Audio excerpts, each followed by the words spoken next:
when Hashem's Keser shines and is active, then Malchus of God expands itself to be the attribute of Malchus. Lefi, because as he said earlier, the main thing, it all depends on the will, on the Ratzon. Now look at the next line, which is the second line from the end of this chapter. You know that on Musaf at Rosh Hashanah we say three things: Malchias, Shofros, and Zechronos, right? 10 verses of each. Imru, Gemara Rosh Hashanah, Hashem says, Imru, say, you Jews, say Lefonai, before me, Malchios, kingship. Speak about my kingship. Hainu la'oire rotzen elyon. Why? Why do we have to say verses dealing with kingship? So the Rebbe says the reason why Hashem asks of us to say verses of kingship is in order to arouse God's will, Pchinas Keser, the crown, so that Malchus should expand itself to the 10 spheros. That's the purpose of saying. In other words, if I were to speak now about you, Yoni, and say, Yoni, you're so great in this way, you're so special in this way, so special, all that lauding and praising will help you feel better about yourself and want to fulfill those praises that I'm showering on you. And that's, by the way, one of the reasons the Rebbe explains, Reb Shimon Bar Yochai, we look into the Zohar HaKadosh, the Holy Zohar, that the Tanoim lauded him with all kinds of praises. Why? What kind of business is this, going on and on? You're like the fire, the only fire in the room. You're so holy, you have a chamber of yourself. So it's explained in Chassidus, in the Maamar, on Lag BaOmer, that the praises themselves bring out the essence of the person who's being praised. So therefore, Moshe, by saying, that's why Hashem says, I'm giving you guys a good idea. You want me to be your king? You want me to get excited and motivated? Talk about what the virtue of kingship is. And when you talk about it vis-a-vis saying it, Imru, in the Musaf, that brings out the willingness to be a king. Now, we're going to skip the next chapter, and Yoni asked me why, because it's very, very Kabbalistic, and it's over the top for right now. So we're going to skip it. But we're going to give you the punchline. The punchline is, look at page 33. Okay, you guys have the Moshe sent out the other pages. Look at page 33. And the last 3 lines from the end of the paragraph, in the middle of the line, it says, because this is what we just said in the last paragraph. And this is the meaning of say before me Malchios lefonai davke. Hillel, here's a question.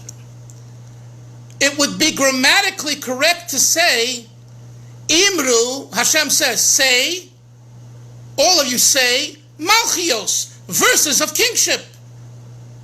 What's the word? What? Not lifnei. Lifonai. Lifonai, yeah. Okay. Why lifonai? It's superfluous. And the answer is no. Lifonai means pnimius, face, the countenance. Touch my countenance. Touch my pnimius. And you touch my pnimius, I want to be your king. I'm going to be your king. If you don't touch my pnimius, I'm not going to be your king. You hear that? There's such a deep lesson in life. You want someone to care for you, touch their pnimius. If you don't touch their pnimius, they don't care about you. They don't want to know about you. And if they do, temporarily, it's just a temporary phase. But if you touch their pnimius, you're on their mind the rest of you for eternity. You can be in 2 parts of the world, and years later, that famous story, after 20 years by O. Henry, where they make up to see each other, right? After 20 years, we read it in high school for our assignment, right? How after 20 years do you have a feeling for someone? that you haven't seen in 20 years because he touched your pneumius. And if he touches your pneumius, you could be 20 years, 30 years, 40 years, no difference. It reminds me of a story, Moshe. The Mendel Futterfass had a good friend, Aaron Yosef Blanitsky. There's a Chabad family in Kfar Chabad and probably elsewhere in the country called Blanitsky. And there was the Zayda, the grandfather was born in 1883 or 84. His name was Rabbi Yisrael Noach Blanitsky. They called him the Rabbi Yisrael Noach HaGodol because there was a Lubavitch, a Yisrael Noach, who was much younger, and he was the senior, so they called him Yisrael Noach HaGodol. He passed away at the age of 100 in 1993. In 1983. He came from Russia, he went to Paris, he never came to America. And it was a very special Yid. A good friend of mine, his grandson, Noach Gansberg, a shliach in Brazil, is an Einikel, a grandchild, anyway, of his. And he was a very unique chassid, and even the older chassidim, they looked at him as the elder chassid. So he had a son, Aaron Yosef. Aaron Yosef was a classmate of Reb Mendel Futterfass and Reb Abba Pliskin and Reb Zalman Serebransky. They were all Shem Tov. They were all one group of, like in Kharkov in the yeshiva over there. So it's now the 1980s or 90s, somewhere there in the 80s to 90s. And Reb Mendel Futterfass one day jumps over in Kfar Chabad. He runs over to someone in the base medrash and he says, listen, I'm giving you money. I want you to get on a plane and travel to France, to Paris, to Brunois, because my friend and soulmate, Aaron Yosef, is there, and I want you to hug him and kiss him for me. And he says, and what else do you want? He says, nothing. He says, you mean you're giving me a ticket, which you don't have the money really, but you're giving me the money for a ticket to go and hug and kiss your friend that you know from from when you were 20 years old? He said, yes, because really that's what I want to do right now, because I love him so much, but I'm too old to travel, and he's too old to travel to me, so we can't. So I'm sending you as my shliach. And he went. You understand? That's pnimius. That's imrul v'lefonai malchios. That years and time and space makes no difference in that realm. It really doesn't. And you will do things that are so, in a way, unexpected and wild and different and strange, because it's coming from pnimius, and people just see the chitzonius, the outer. So on the outside, it looks strange and weird. Giving someone money to go to travel to France, to hug someone. Isn't this a story for the books? It's like, who would do this? And the answer is someone who his friend is to him, pnimius, it's him. And he loves him, and he hasn't seen him, and he just wants to give him a hug. So when we say here, Imru lefanai malchius, lefanai dafke hillel, the question was, Moshe, why the word lefanai? The b'chdei sheyir, we're at the end of the next chapter, page 33. B'chdei sheyir inyan ha'melucha tzrichem lahamshich b'pnimis v'atzmos elusav baruch hu b'sheidah shirishim. If you want the king to be a king over us, in reality, you got to get to the pnimius of the king. And that's the secret recipe for marriage, for work, for friends. If you want it to last, you have to get to the pnimius. If you don't get to the pnimius, it's, unfortunately, we have to say it the way it is. It's temporary.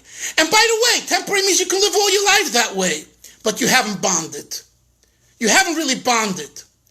To bond and become one with another person, and who's, a different person, it requires pnimius. And that's why Hashem says in the Gemara Shoshana, Imru lefanai. The word lefanai is associated with panim, countenance, face, which comes from the inner aspect. If you're inside happy, you smile outside.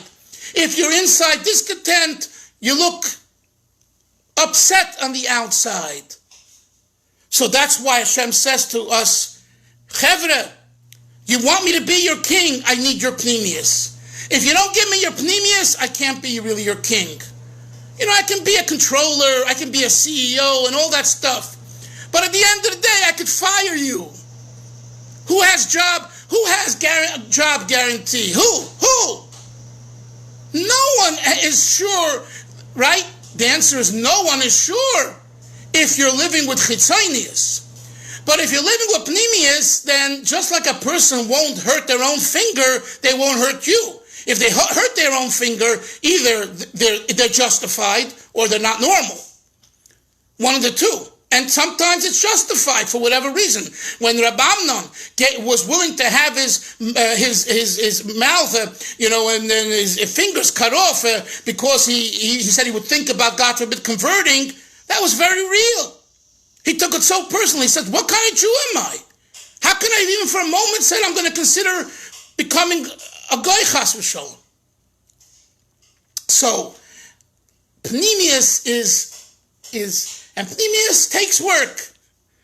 That's it. There's no shortcuts. You want pnimius, you got to work. And Baruch Hashem, we're young enough, smart enough, and Hashem gives us health and better health to continue looking for pnimius. Chevra, have a great day. Good learning. Talk to you tomorrow. Bye-bye. Yeah, very nice. Bye-bye. Thank you. Okay. Bye. Have a good day.